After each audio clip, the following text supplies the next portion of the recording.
I remember my first, I suppose, stereotypical concussion quite well, because it happened in training, and I was on driving home from training and had to stop the car because I didn't know where I was or how to get home. Concussion is a brain injury. It's caused by force transmitted either directly to the head or indirectly to the head through a blow to the body. Over the course of my career, I've played from 17, and even before that when I was a kid growing up.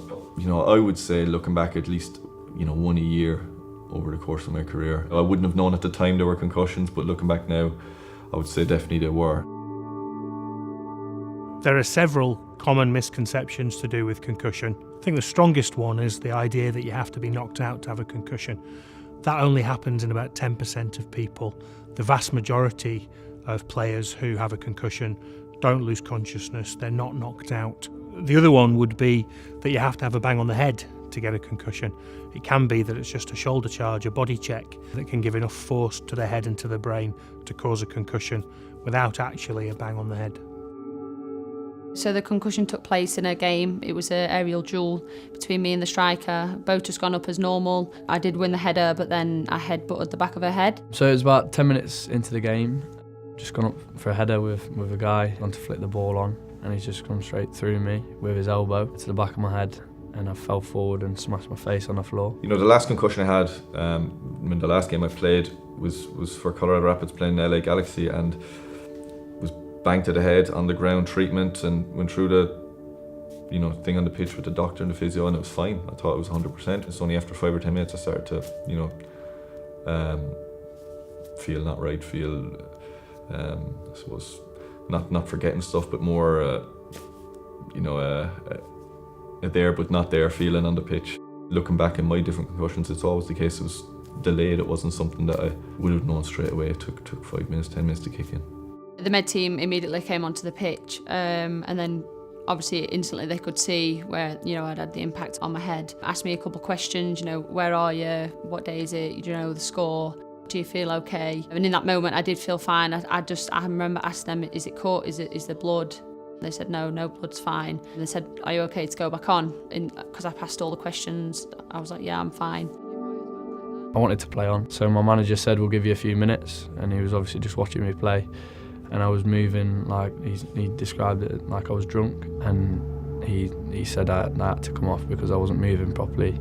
The nature of the grassroots game, you can be playing against someone that used to be an ex-pro at times, or you could be playing against someone that's been out the night before, so that it's a lot clumsier, a lot more physical at times. The key message is recognise and remove. So if you think somebody has suspected concussion, they should be removed from the field of play and not be allowed to return that same day, and then an opinion sought from an experienced doctor. It wasn't till after the game and everything had settled and I could actually take time to reflect on what had happened that I started getting headaches and a real pain, just like a throb. The day after, I think that night I couldn't really deal with light or noise.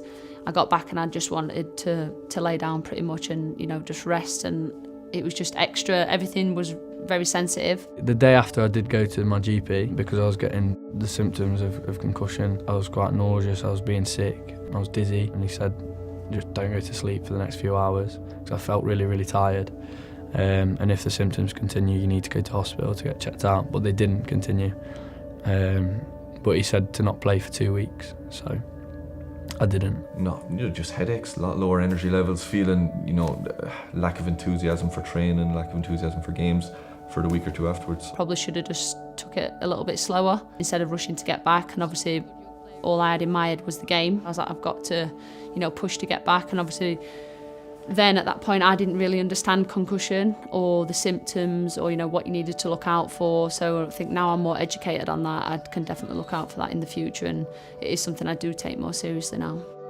5 years ago, 6, 7 years ago, I would have, just you come back and you play a week later, or you come back and play the next day, as in everyone else's case, you got banged head, didn't feel great, and fine the next day.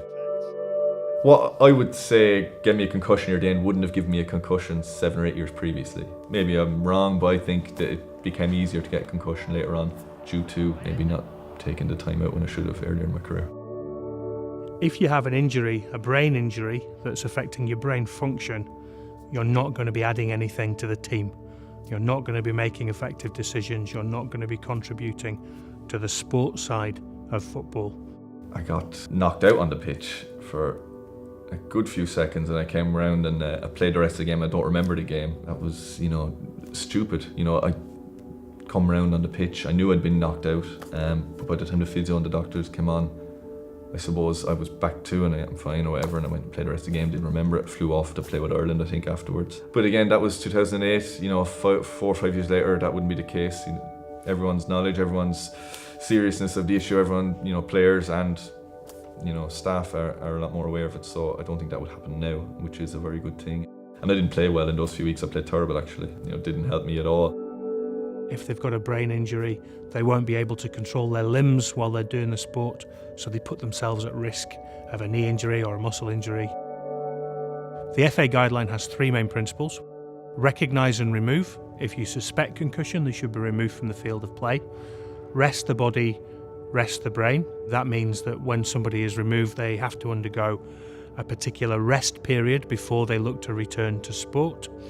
And then the graduated return to play, which is a sequential series of exercises that begin very low level and get slightly more intense all the way up to returning to play. The exact amount of time that protocol takes will vary depending on the age of the injured player.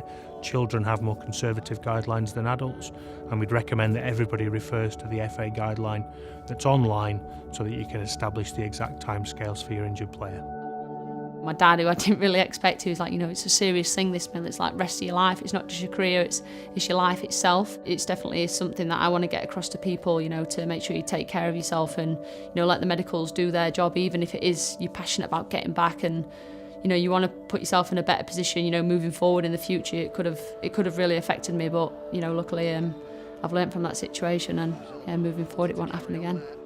Speaking to the, neurologists and all, they said the next concussion, the problem is you get stuck with the symptoms. They don't go away after 6 weeks, they don't go away after 2 months. They could continue with you for the foreseeable future. So that was, when I decided 34 and time to, take their advice. Within 2 months of finishing, I felt back to myself after the last concussion last September. Now, thankfully, I don't have any side effects. I have to be careful. Any bangs to the head now, I don't feel great straight away. Any little, knock from my son or whatever when I'm playing with him, he gives me a little bang back saying I don't feel great, but it clears up very quickly. And so I'm glad that was the reason we came to the decision to retire when I did. Football is a fantastic game, but it can affect you in the long term. It is your life. You've got to look after ultimately. And I think within county FAs they're doing a great job now of raising awareness of concussion, because it's not just the coaches and the medical staff that need to be aware of it, it's the players themselves. As a player and as a teammate, look out for your other teammates. If your teammate's not looking right, you can take a bit of responsibility for them and make them get off the pitch. Decision making around recognise and remove can be very difficult because there's a lot of outside pressures. Players want to play, coaches want players to play, even medics want players to play. But if you think about what we said about the player with a brain injury, they can't process information. With a concussion, they're not thinking straight, they're not thinking in a rational way. It's important that the coach and anybody else and other players and the medics all trust what they see and what they feel more than what the player is saying, because the player's not really a reliable witness if they've got a concussion. I'd just say no matter how big the game is or what situation you're in, your health comes first, and without your health there's no career anyway. Kind of just be open about absolutely everything and maybe not mention the game, maybe just focus on the moment that you're in. I really felt in America when players have concussion, it was just, his concussion is out for 2 weeks, and it was just like someone had a calf strain, they're out for 2 weeks, or a hamstring strain for 2 weeks. It's all for everyone's benefit, for players' health, for their long-term health and for their current health, to be able to go out and play better. There's no point in going out and playing next week and not playing well. Do what you're told, do what's right, and come back and you'll feel better and play better for it. If in doubt, sit it out.